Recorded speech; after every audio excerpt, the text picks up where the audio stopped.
Okay.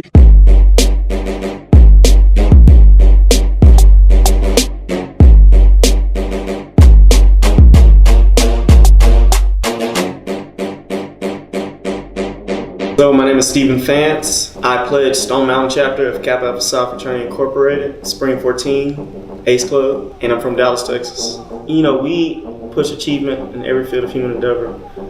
That's what we live by. That's our philosophy. It's excelling spiritually, physically, mentally, and really being the best of the best. It has affected me by knowing that I have brothers in an organization that I can lean on in times of, you know, some struggles, especially being an entrepreneur.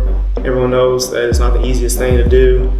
There have been a number of times where I've been able to reach out to my LBs who've been able to help me along the way and help me achieve to where I am today. It's made me a better person by really understanding that, you know, we don't live this life just for us. You know, there's so much more than just making money and just flexing all the time. You know, after a while you realize, like, you really have to find what your purpose is. Basically to trust the process.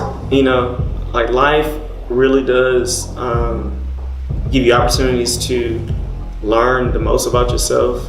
There's plenty of lessons in everything we do, from learning to love our family more, learning to push ourselves and better ourselves, reading more, just pushing the envelope. I'm just gonna be honest, they do all the time. It's kind of like, it's honestly surprising. Mm-hmm. So it's actually happened about 3 days ago, where a chick just slid in. She was like, "Hey, honestly, I'm just here so I can just feel through your beard." Like, that's verbatim. Those are her exact words. Her exact words. So yeah, like, it happens all the time. Like, I get compliments all the time. So, like I was saying in an interview earlier, you know, I like my beard. You know, I'm that type of guy. But it also helps that I get compliments. So, my beard means to me masculinity. It means to me standing apart. It takes a lot of effort to to grow a beard. And, it gets a lot of compliments. I think I had it growing, the mustache I think I've always had. I don't think I was rocking the goatee for a while, like probably mostly college. And then, honestly, I think I might have been one of the first pioneers growing a beard. Yeah, my name is Jarrell Alexander. I'm from Atlanta, Georgia. Graduated from Morehouse College. I'm a member of Omega Psi Phi Fraternity Incorporated, Bloody Psi Chapter. There you go. Gregory Bowler Jr., Spring 08, the Mighty Melodic Bloody Upsilon Psi Chapter of Omega Psi Phi Fraternity Incorporated. And I'm Jared Fields, 2007, Spring 2007 initiate of the Mighty Melodic Bloody Upsilon Psi Chapter of the Omega Psi Phi Fraternity Incorporated.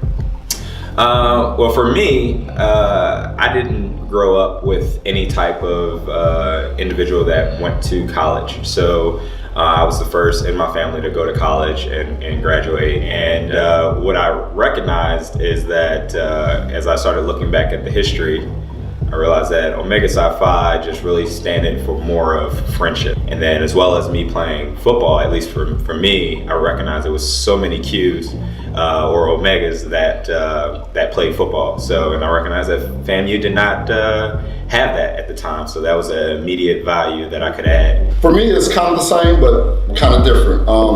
I knew I wanted to be a Q since I was 6 years old.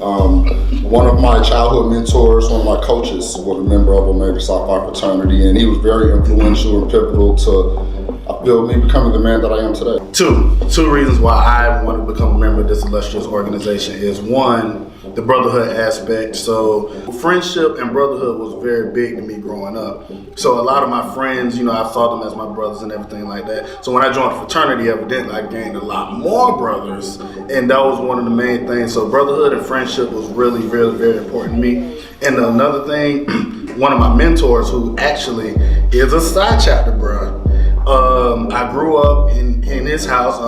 My line brother is his father, and He has purple couches. He has purple everything. Our fraternity motto is friendship is essential to the soul. We have cardinal principles: manhood, scholarship, perseverance, and uplift. Ultimately, it's about what's real, right? You feel like you are the cream of the crop. I depend on these guys for certain things.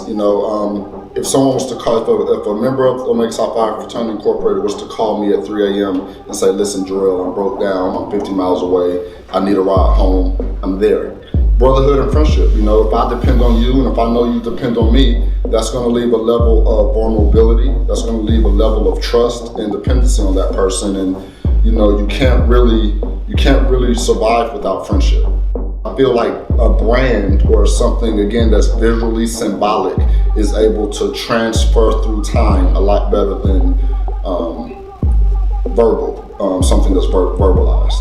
The reason why the Omega Psi Phi brand is so important is simply because, and I mentioned this to Gregory earlier, when you are a member of this organization, you are automatically assumed that you are of a certain caliber. So therefore, our brand alone means a lot to us. If you Google famous members of the Omega Psi Phi Fraternity Incorporated, you'll see the best of the best. I think, and then the biggest thing, we're all married. Mm-hmm. So obviously the biggest thing is that if the wife didn't like it, you probably wouldn't have it. Would not have it. But I think all of our wives love our beers, and I know my wife, as soon as she saw it grow in and she saw I was going to keep it, she was like, That looks good. It looks good. That's all the confidence usually that we need. So I think that's a big. Let's say it's female approved. There you go. Yeah. There you go.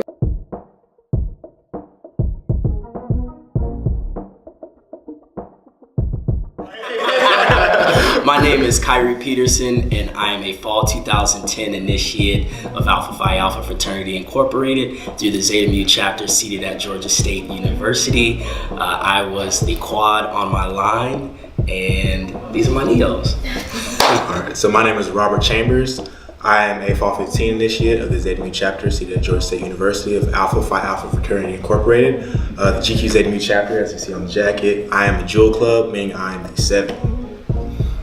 And I am Reginald Green Jr., Fall 15 initiate of the Zeta Mu chapter of Alpha Phi Alpha Fraternity Incorporated. I am the 8th, the Ocho, number 8 of the line. So what they did was they formed sort of a social club to kind of keep each other inspired. You know what I mean? And to hold each other accountable, because this was a time when, slavery was just abolished not too many decades ago. The simple fact that our fraternity didn't have a framework to base themselves off of from any other African American organizations like that really stuck out to me. Look at history of, inspirational figures. A lot of them are Alphas, people that you read about in history books. Thurgood Marshall, Martin Luther King. You have people that are entertainers. Lionel Richie. People that you see on TV like Stuart Scott, and you would have no idea they all part of the same organization. And it's just a responsibility of okay, Dr. King carried himself that way. He probably looked to the founders, they carried themselves that way, and it's just like a trickle down effect. The things that men of Alpha have done, you just don't see anywhere else. And that only propels you to try to do something the same or if not greater. You have to continue to push the bar. And so to me, we talk about heritage. I talk about, the people who came before me did amazing things, and I'm trying to be like them. I use the word again, but I think it all sums up to impact, man.